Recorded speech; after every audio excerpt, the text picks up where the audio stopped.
అది spokes persons ఎలా తిట్టాలో మాకు పైనుంచి స్క్రిప్ట్ వస్తుంది. అంటే నేను మీకు చెప్తున్న నిజంగా మాకు పవన్ కళ్యాణ్ గారి మీద కోపం కూడా లేదని మాట్లాడాను. తిట్టాలని స్క్రిప్ట్ చేసి ఎవరిస్తారు? సకల శాఖ మంత్రి సజ్జల రామకృష్ణ. అతను చెప్పేది ఎవరు? జగన్మోహన్. అంతే. సో ఇలాంటి మన ఆలోచన ఏంటంటే ఇలాంటి వాళ్ళు ఎంత రిడిక్యులస్గా అయిపోయారండి. ఎమ్మెల్యేలు కూడా ఎట్టగారం పైన సినిమా డైలాగ్ మేము సినిమా వాళ్ళం కానీ సినిమా డైలాగ్ ఇది మాట్లాడాడు. అతను ఎలాంటి వాడో ఏంటో నేను కామెంట్ చేయలేదు. కానీ ప్రగల్భాలు పలకూడదు, చేసి చూపించాలి. అది చేసి చూపించదు. ఈ మధ్య కాలంలో ఒక 2 స్టేట్మెంట్స్ ఇప్పుడే చదివా. ఒక మినిస్టర్ పథకాలు ఇస్తున్నారు, ఓకే.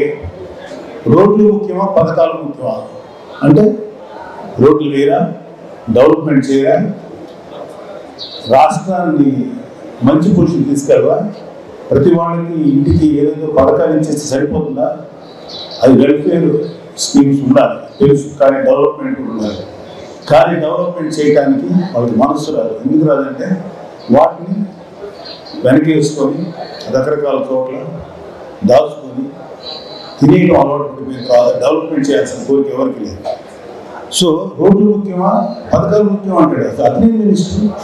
ఇలాంటి ఒక చదువు రాని ఒక మామూలు మనిషి అడిగినా మాకు రోడ్లు బాగాలేదండి, మాకు వాటర్ బాగాలేదు, రాసైతే రావట్లేదు అంటే బేసిక్ ఎమ్యూనిటీసే ఇవ్వకపోకుండా కేవలం పథకాలు ఇచ్చి సరిపోతుందా? అది అంటే ఒక మినిస్టర్ లేదు. ఏ మినిస్టర్ పద్ధతి తెలియదు. ఇంకా ఒక ఎడ్యుకేషన్ మినిస్టర్ అది బాగా తెలిసిన ఆయన బొత్స సత్యనారాయణ గారు. ఎక్కువ మంది చదువుకోవడం నిరుద్యోగ సమస్య పెరిగిపోయినారు. ఇంతకన్నా దారుణమైన ఏమైనా ఎక్కువ మంది చదువుకుంటే ఇంకా జ్ఞానం పెరుగుతుంది, నాలెడ్జ్ పెరుగుతుంది. అవును, నిరుద్యోగ సమస్య ఎక్కువైంది అంటే నీ చేతగా అంటాను, నీ ప్రభుత్వం చేతగా అంటాను. ఉపాధి కల్పించలేకపోవడం, యువతని నిరుద్యోగులుగా మార్చేటువంటి పరిస్థితి ఏర్పాటు చేస్తుంది వైసీపీ ప్రభుత్వం.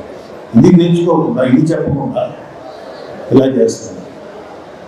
డ్యాన్సులు కట్టడం, స్టేజీల మీద పిచ్చి పిచ్చి మాటలు మాట్లాడటం ఈ వైసీపీ ప్రభుత్వం. వీళ్ళకందరికీ ఖచ్చితంగా లెఫ్ట్ అండ్ రైట్ భవిష్యత్తులో వచ్చేటువంటి పరిస్థితులు ఉన్నాయి. జనసేన టీడీపీ అలయన్స్ ప్రభుత్వం ఖచ్చితంగా మంచి ప్రభుత్వాన్ని స్టార్ట్ చేస్తుంది.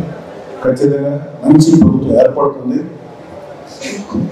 ఇందాక మా అజయ్ గారు చెప్పారు కదా, ఇలా చాలామంది నష్టపోయారు. అంటే ఇంతకుముందు వ్యాపారస్తులు ఇండస్ట్రీస్ జోలికి వెళ్ళేవాళ్ళు. అంతకుముందున్న ప్రభుత్వాలు కామన్ మ్యాన్కి అర్థమయ్యేది కాదు.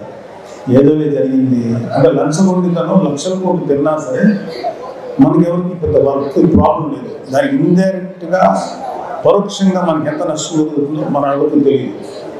మన రేట్లు పెరుగుతాయి, మన పన్నులు పెరుగుతాయి, ఇవన్నీ కూడా పట్టించుకోరు. కానీ మన ఇంటి స్థలంలో ఒక అడుగు కబ్జా చేస్తే కోపం వస్తుంది, మన ఇంటి మీద చెత్త పన్నేస్తే కోపం వస్తుంది.